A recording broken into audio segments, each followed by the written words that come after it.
Hello, welcome to ERPCA User Guide.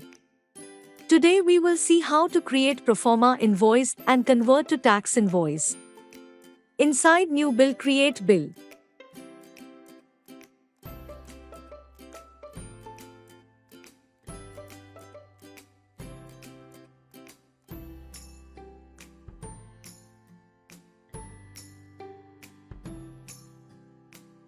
Click on the confirmation.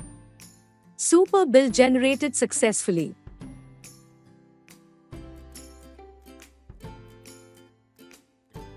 Now inside register, you can find the newly generated bill.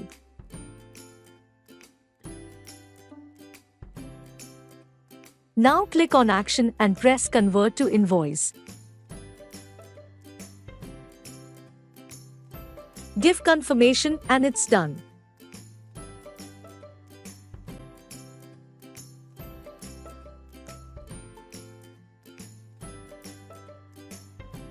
Thank you for watching the video. Stay connected with us for more helpful videos.